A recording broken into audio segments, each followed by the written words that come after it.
tem, mas lá no Face aí, no meu Face. Você tá no meu Face que tem os vídeos tudo. Saiu algum, saiu aqui? Saiu mais ou menos.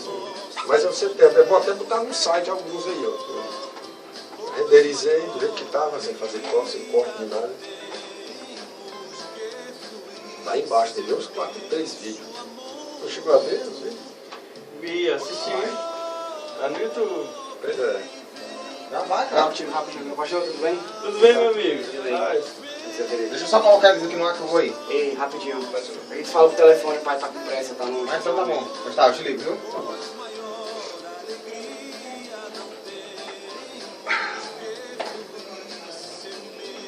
Eu gosto de botar porque... Tá aqui. Porque, na verdade, fica um registro, né? Um registro. Seu amor.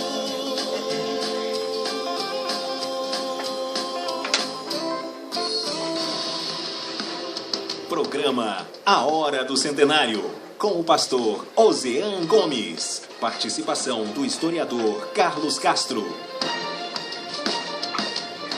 ok, estamos de volta e no bloco anterior nós já começamos falando sobre os primeiros protestantes aqui no Brasil e a chegada deles aqui no Ceará. E como nós já havíamos antecipado, a Assembleia de Deus ela surge aqui a partir do contato com uma dessas presbiterianas que o irmão Carlos até já falou. E nós vamos, inclusive um dos nossos irmãos nos enviou uma pergunta querendo saber como é que se deu essa ramificação de igrejas, né? Da onde surge, como é que surge a primeira igreja e como é que ela vai se multiplicando em outras denominações. Eu tenho certeza que o caminho que nós vamos fazendo a partir dessas discussões, irmão Carlos, nós vamos a contento responder essa pergunta do irmão.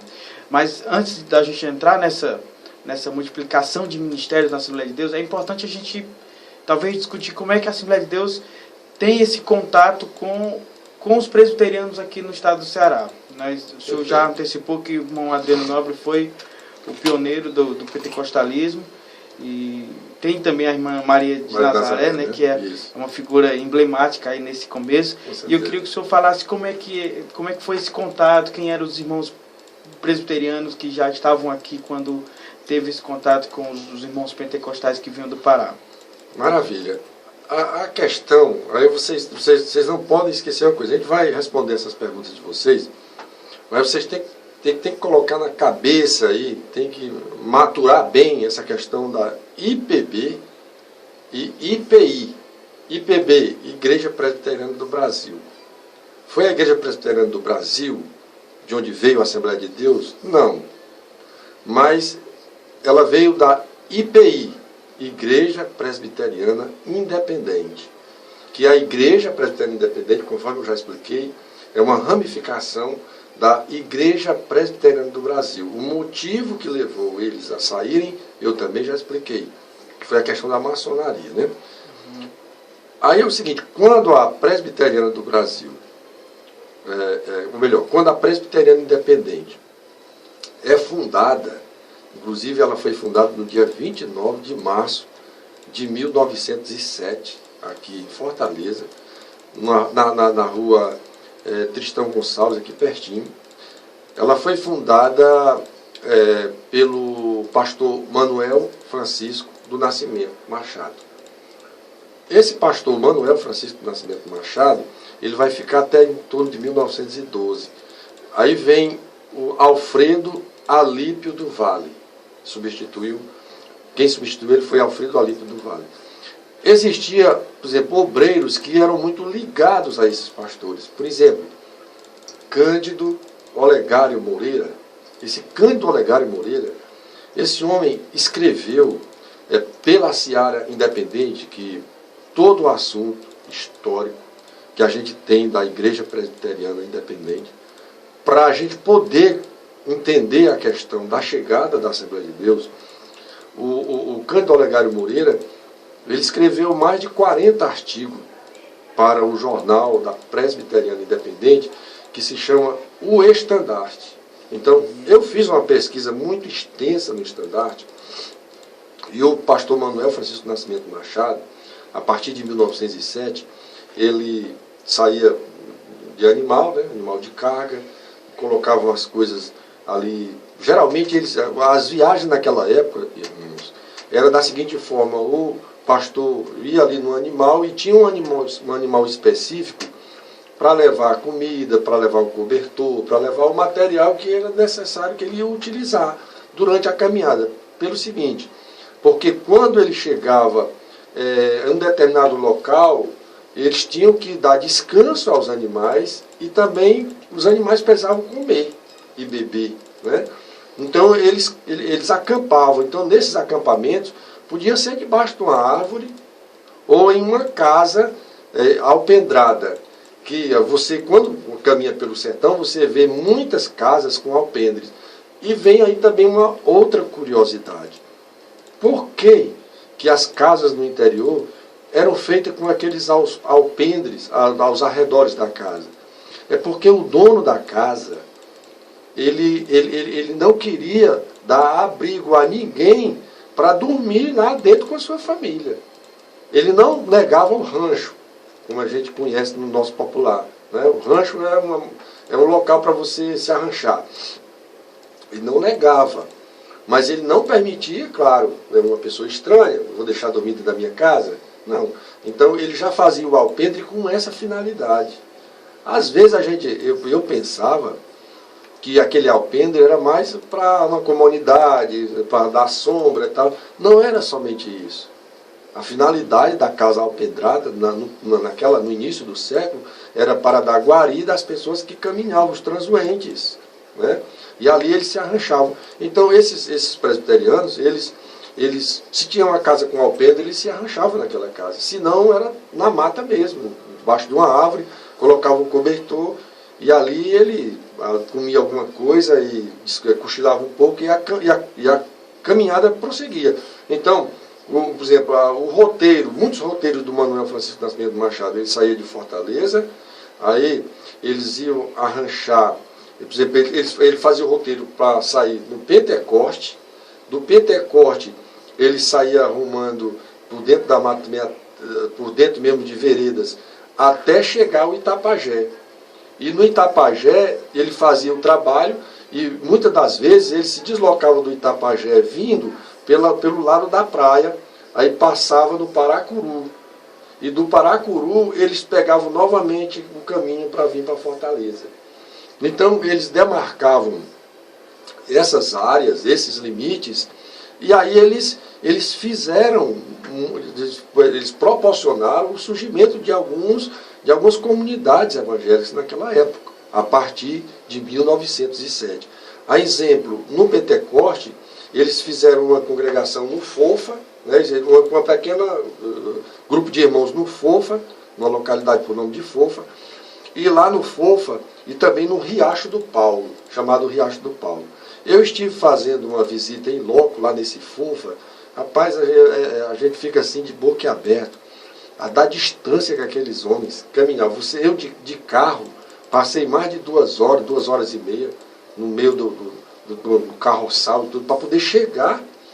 E aí eles faziam aquilo, quando não a pé, de cavalo. Mas eles faziam uma obra.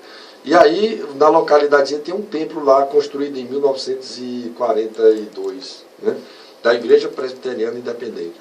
E aí ele fazia esse trabalho, de lá ele foi para Itapajé. Quando você encontra eles no Itapajé, eles vão fazer cultos na casa de um cidadão por nome de Manuel Sancho.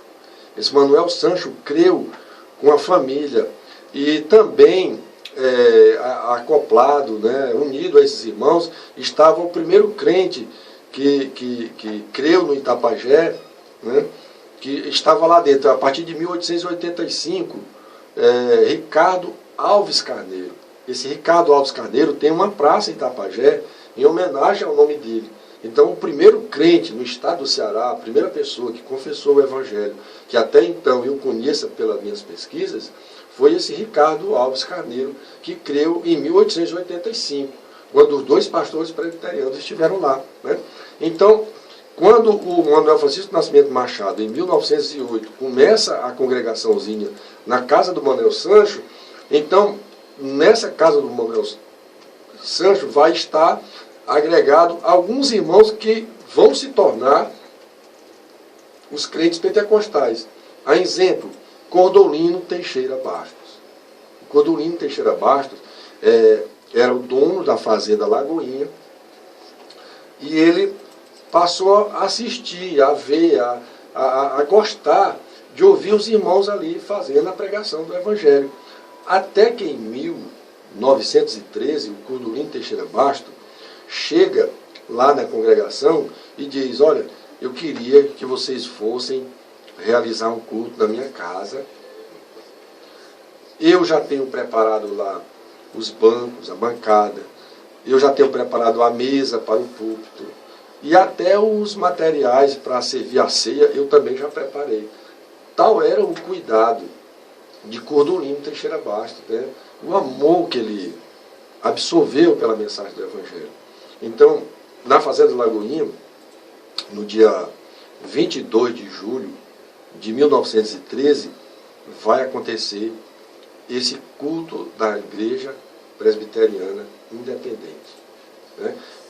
Com a realização desse culto, aí a Francisca Alcinda Bastos, criou também no Evangelho que a Francisca Alcinda era sobrinha dele, que ele era irmão de Felisberto Teixeira Bastos. E esse Felisberto Teixeira Bastos, ele faleceu em 1913, mas ele tinha 10 filhos. Esses 10 filhos, todos na igreja, né? E essa pioneira Alcinda, Francisca Alcinda Bastos, conhecida como Chiquita, foi quem cuidou do Adriano Nobre quando ele chegou lá na fazenda em 1914. Então, esse primeiro culto no Itapajé vai acontecer exatamente em julho de 1913, pela Igreja Presbiteriana Independente, né? E é daí que vem exatamente o surgimento da Assembleia de Deus. Porque tanto o Manuel Francisco, do Nascimento Machado, quanto o pastor que sucedeu a ele, que é Alfredo Alípio do Vale, eles conheciam na palma da mão os irmãos de Itapajé.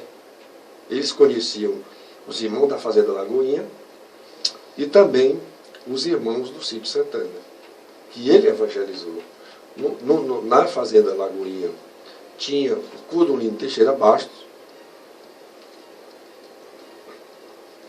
e no Sítio Santana era o Raimundo de Sales Gomes, que era o pai Sales.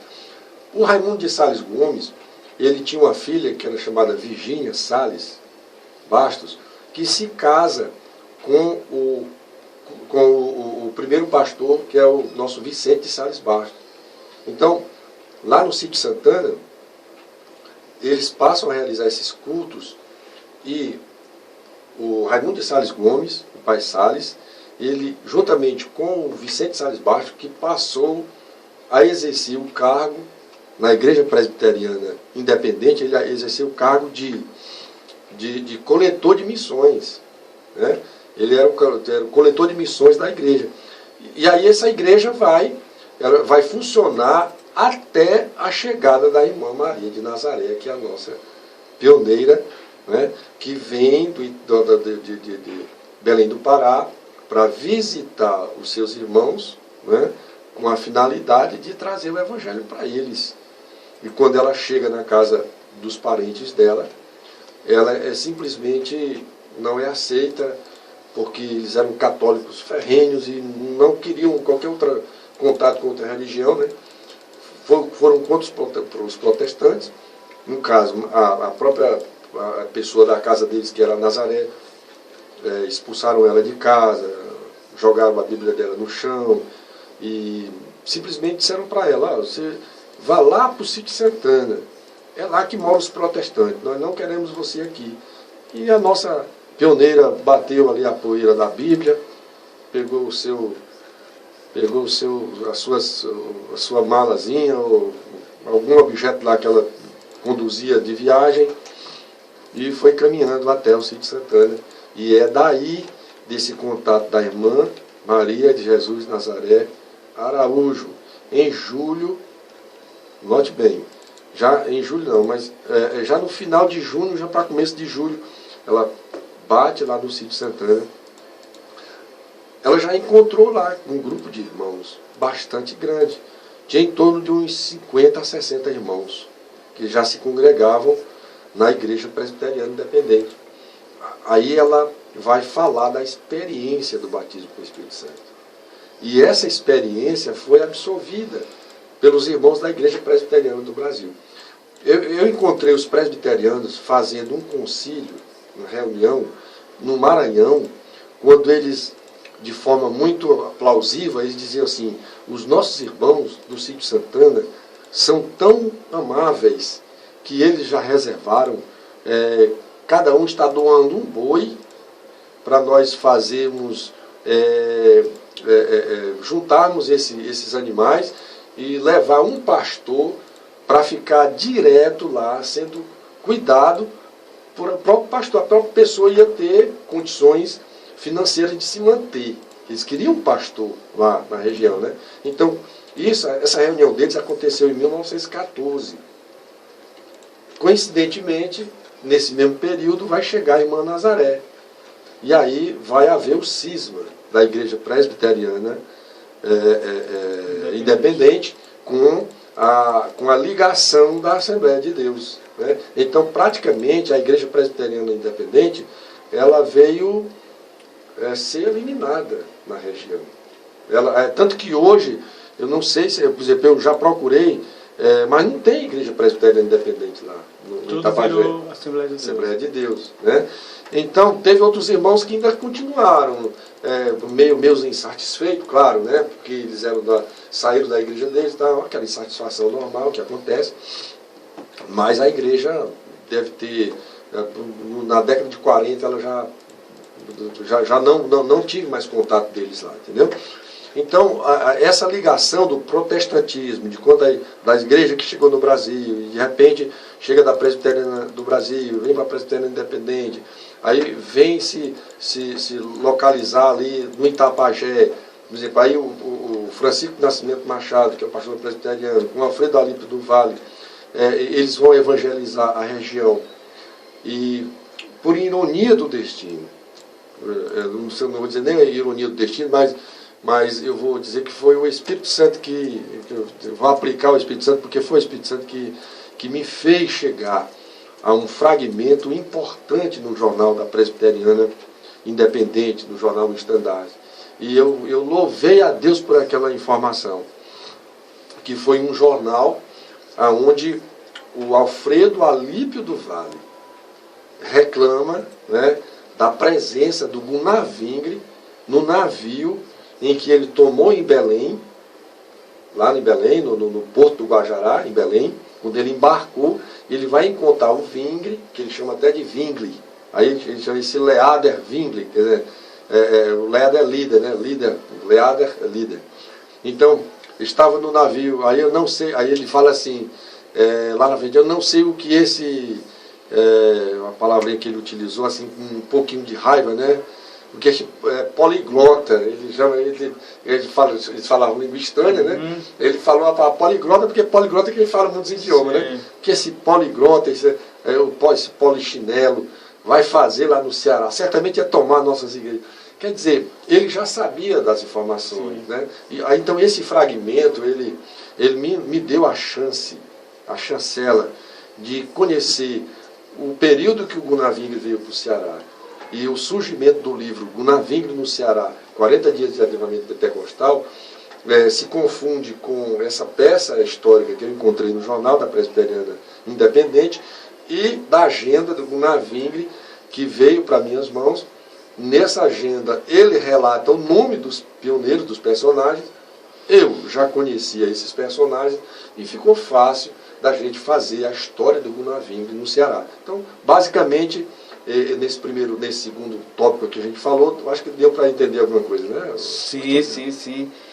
Que informações preciosas. E esse assunto do pastor Gunavingre aqui no Ceará é um assunto que nós vamos trazê-lo na próxima semana, porque é a sequência desses fatos, que assim que a irmã Maria de Nazaré chega e aí os irmãos presbiterianos recebem o batismo com o Espírito Santo, os fatos seguintes é a vinda do pastor Gunavenga, e nós vamos retomar esse assunto. Mas nós vamos ouvir mais um louvor, daqui a pouco nós voltamos para as considerações finais e você continue conosco. Deus abençoe você pela sua companhia, é um prazer tê-lo como nosso ouvinte. São 11h50 na Grande Fortaleza. Programa A Hora do Centenário, com o pastor Ozean Gomes. Participação do historiador Carlos Castro. Estamos de volta e eu quero registrar algumas perguntas dos irmãos que têm feito, e eu quero agradecer vocês pelo interesse. É muito bom saber que o povo de Deus está acompanhando o programa e interessado na nossa história. Eu queria fazer algumas dessas perguntas. Nós estamos já na reta final do programa. Daqui a pouco o pastor Antônio José está já conosco aqui no programa Tempo de Restauração, mas nesse tempo que temos, irmão Carlos, nós vamos tentar responder aqui algumas dessas perguntas. Pois o irmão Lúcio Fábio, da Grande Portugal, ele pergunta qual o momento de mais dificuldade em que passou a Assembleia de Deus, né, em que ano, e qual pastor da época? Olha, irmão, dificuldade a igreja sempre enfrentou. Não dá pra gente dizer um ano A, B, C ou D. A igreja, ela sempre enfrentou muitas dificuldades, mas muitas mesmo, viu? Eu não vou nem explicar assim, que o tempo não dá, a maior, não, porque foram muitas as dificuldades. Mas no decorrer da programação a gente vai explicar algumas situações críticas mesmo. Tempos de perseguição, nós vamos retomar esse assunto nos programas seguintes. O irmão Igor Tavares, aqui do centro, ele pergunta por que existem tantos ministérios, né, da Assembleia de Deus, e quem foi o primeiro ministério? Qual foi o primeiro ministério? O seguinte, né? A nossa Assembleia de Deus aqui no Ceará, que nasceu em 1914, ela vai até 1963 intacta, sem ter essa ligação de muitas igrejas. O que acontece é que com a entrada do neopentecostalismo a partir do início da década de 70, então foram surgindo muitas igrejas, principalmente a partir da década de 80. Então tem o surgimento de muitas igrejas. Seria uma explicação que demoraria um pouco mais de tempo, mas acho que quem fez a pergunta tem mais ou menos uma ideia do porquê que surgem essas igrejas, né? Muitas igrejas surgem de divisões, às vezes de rebelião também, às vezes são igrejas que nascem através mesmo da direção de Deus. Não dá para a gente explicar no geral, mas a partir da década já no início da década de 70 e com muito mais amplitude a partir da década de 80, surgiram muitas igrejas que não dá nem para falar a quantidade de igrejas que já nasceram de lá até aqui, né? E nessa resposta é importante deixar claro que as diversas Assembleias de Deus que temos aqui no Ceará, e certamente talvez a pergunta esteja se referindo a isso também, todas saem da gente. Todas saem da mãe. A mãe já tem filha, netas, bisnetas, trisnetas. E a mãe é aqui a Assembleia de Deus da Rua Teresa. A mãe é a Assembleia de Deus, isso, exatamente. Ok. O irmão Aquino, lá do Moura Brasil, ele pergunta, irmão Carlos, se a igreja presbiteriana ali na Princesa Isabel é a mesma presbiteriana independente que o irmão... É exatamente a nossa mãe. Assim, no sentido histórico, né? Isso. Foi dela que veio a Assembleia de Deus aqui no estado do Ceará. Inclusive, em 1942, quando foi inaugurado esse templo aqui com Teixeira Rego, estava no altar, participando da festa, o Alfredo Ferreira, que era o pastor da Presbiteriana Independente, e o saudoso Cândido Olegário Moreira, que era outro pioneiro também. Okay. Eles estiveram aqui na nossa igreja na inauguração em 1942. Ok. Irmão Carlos, nós estamos indo já para a reta final desse programa, e antes de passar, irmão, para as suas considerações finais, eu gostaria de dar um aviso importante para os nossos ouvintes e aos irmãos que estão participando desse grande momento que é o centenário das Assembleias de Deus do Ceará. Dos dias 28 ao 31 de maio, nós teremos aqui em Fortaleza a presença do pastor Israel de Araújo, que é um historiador da Assembleia de Deus e tem produzido diversos livros, obras importantes na história da Assembleia de Deus do Brasil. Pastor Israel é o chefe do centro de pesquisa ali da CPAD, e nós queremos convidá-lo a participar desses dias. Participe conosco, tá? Nós vamos estar sempre divulgando aqui nas programações, mas já reserve na sua agenda aí. Do dia 28 ao 31 de maio nós teremos aqui um grande evento de alusão ao centenário, com a presença do nosso pastor Israel de Araújo, que é um historiador da Assembleia de Deus, que trabalha na Casa Publicadora das Assembleias de Deus. Irmão Carlos, eu queria que o irmão desse suas considerações finais, e logo mais nós estamos já nos despedindo dos irmãos. Por favor, dê o seu abraço aos nossos ouvintes. Eu quero agradecer aí pelas perguntas, os irmãos realmente estão participando, isso é muito fundamental para a questão da história. E o Israel de Araújo, eu vou fazer o possível para mim também recebê-lo muito bem aqui, porque ele me recebeu assim como um príncipe lá na CPAD. Estive lá fazendo a pesquisa e o pastor Israel de Araújo escreveu esse diário, por exemplo, ele escreveu as 100 mulheres mais importantes do pentecostalismo, o dicionário do movimento pentecostal, a biografia do pastor Zé West Bezerra da Costa. É um homem muito conhecedor da história.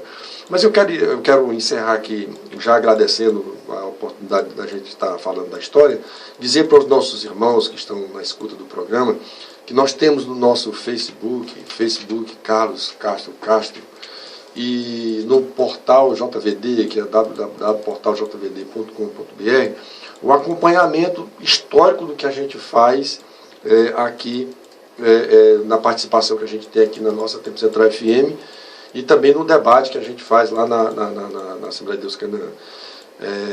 Então lá você vai estar alicerçado de todas as informações que você precisa para conhecer a história do nosso movimento pentecostal, tá certo? Então, essa a minha finalização, dizendo que no próximo programa a gente vai entrar num assunto que é uma lindeza, que é uma maravilha, que é a história do Gunaving. E caso você queira adquirir os livros que contam a história do nosso centenário, já são 4 livros, você liga para 87... Esse meu telefone, ele é uma empresa e eu não consegui decorar. A gente sabe de tanta coisa e às vezes para decorar o número é uma dificuldade. 8726-2494. 8726-2494. Você liga e a gente vai dizer como você ter os livros da nossa história da Assembleia de Deus no Ceará. Muito obrigado e a paz do Senhor para todos os irmãos. Ok, obrigado, irmão Carlos Castro, obrigado, irmão Ademar, irmão Paulinha, todo o povo de Deus que nos ajudou aqui nesse programa. Continue conosco, está vindo aí o pastor Antônio José e certamente uma palavra de Deus ao teu coração. Na próxima segunda nós voltamos para mais informações preciosas sobre a história das Assembleias de Deus no Ceará. É a Assembleia de Deus do Ceará, rumo ao centenário, celebrando a unidade do povo de Deus. Deus te abençoe. Não perca, dia 13 de maio, terça-feira, às 19 horas, na Assembleia.